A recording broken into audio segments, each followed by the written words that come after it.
2.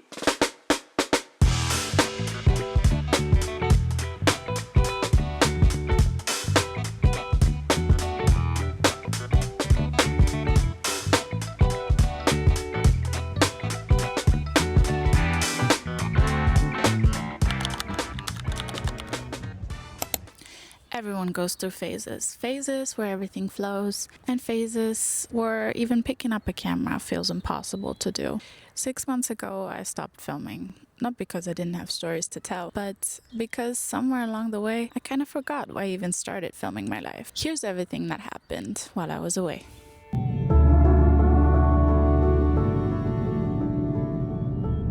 I went to Canada over Christmas, and I actually filmed quite a lot. But when I got home, none of it felt good enough. So instead of editing it, I just kept pushing it aside. I started wondering if I'd forgotten how to make the kind of videos I used to love creating. Looking back now though, the footage was never the problem. It wasn't perfect, but it was more than good enough to tell a story.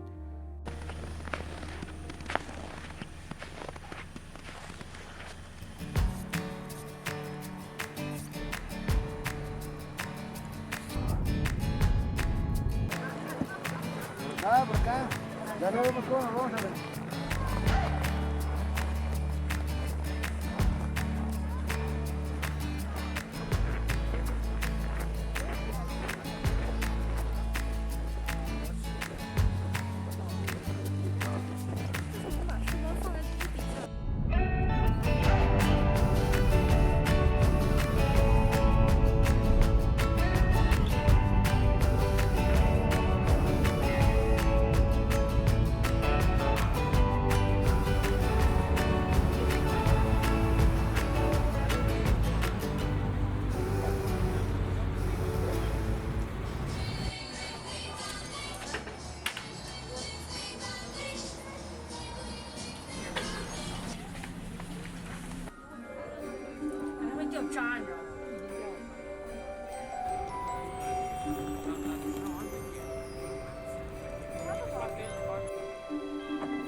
I've always had this idea that if you're creative, you should always be creating. Always filming, always editing, always posting. But maybe that's not true. Maybe creativity works more like seasons. Sometimes things bloom and sometimes things grow underground where nobody can see them.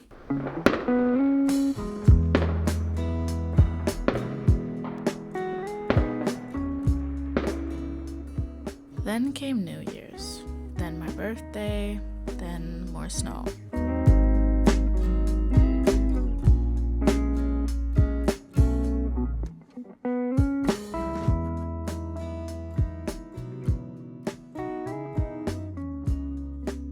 Looking back, I barely filmed any of it, not because nothing was happening, but because I wasn't really there creatively. I think last winter definitely hit me harder than I expected. I was just moving through the season, waiting for something to click again.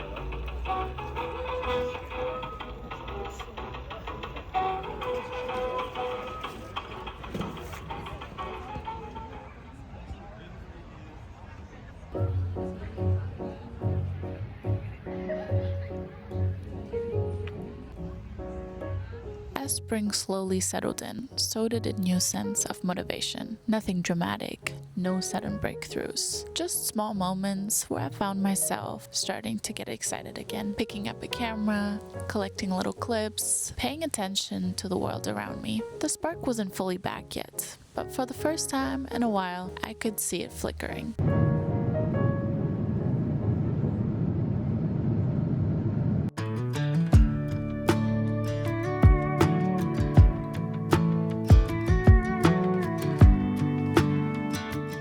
At one point, I went on a road trip.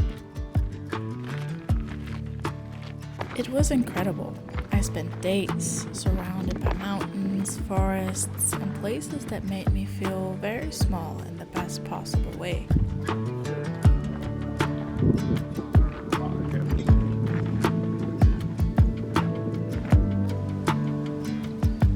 Unlike the months before, I actually found myself reaching for my camera again.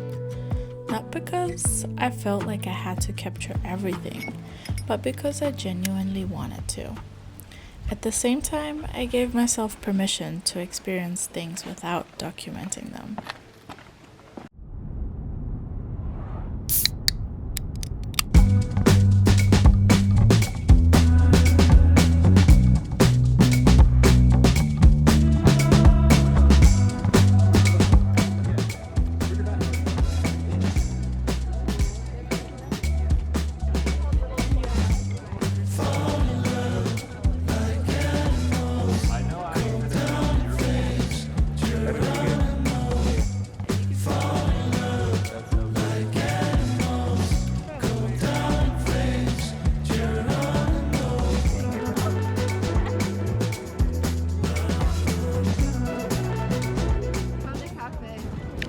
Let's go.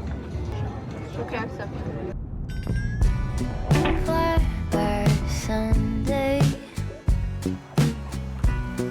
backseat tune,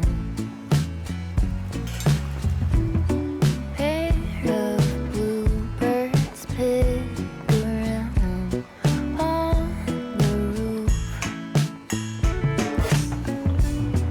Mother Earth holding you weight, sun in your hair.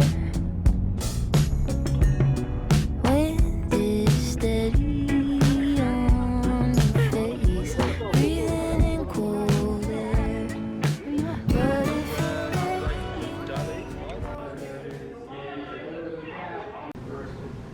But if That's a great spot, man.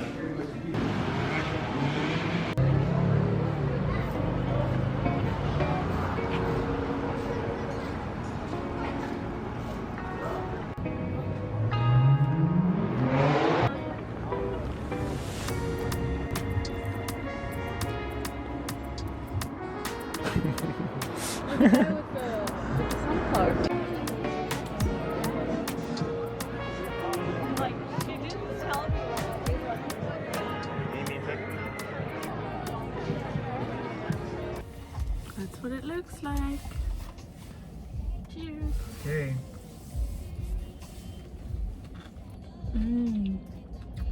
That's really yummy. Let me try with that first. That was a good crunch.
When I got back, film school was in full swing. I was working on animation projects, spending long days on sets, or sitting in front of computer screens for way too long. I was trying to meet all deadlines while learning things I didn't even know existed a year ago. And the funny thing is, all of these experiences made me want to create again. Not immediately, but slowly.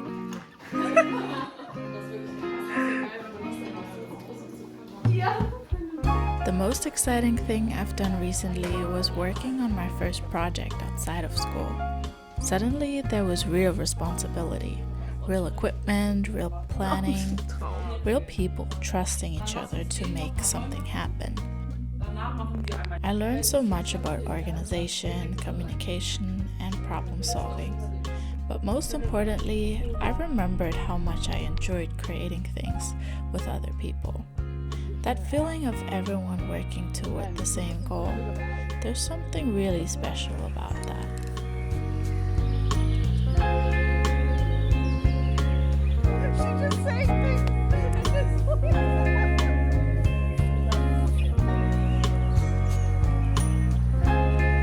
Scene 7.8B, take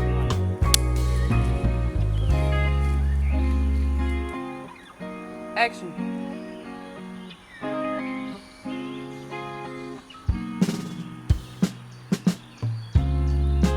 Cut. Ja, we zien dat.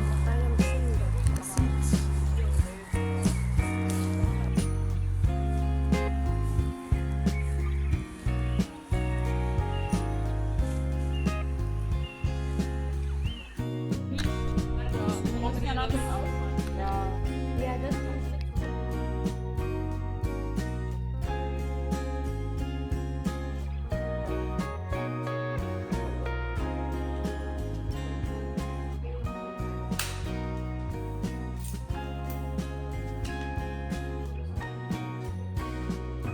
Take 1.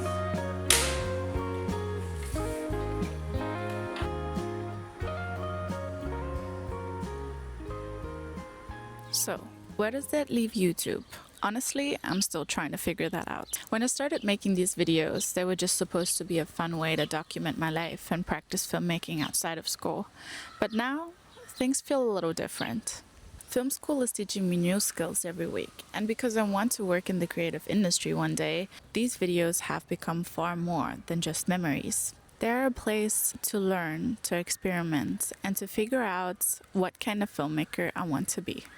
Somewhere along the way though, I convinced myself that every video had to be better than the one before. Better shots, better editing, better storytelling, better everything. But maybe creativity doesn't work like that. You don't learn by waiting until you're fully ready. You learn by making things, by experimenting, by trying things before you fully know what you're doing. So maybe this video is me letting go of all that pressure a little. Not lowering the standard, just giving myself permission to keep creating while I'm still learning. Because I'd rather make something imperfect than spend another 6 months waiting for the perfect idea, the perfect skill set, and perfect timing. So here's to a new season, to more experimenting, to more learning, and to more creating.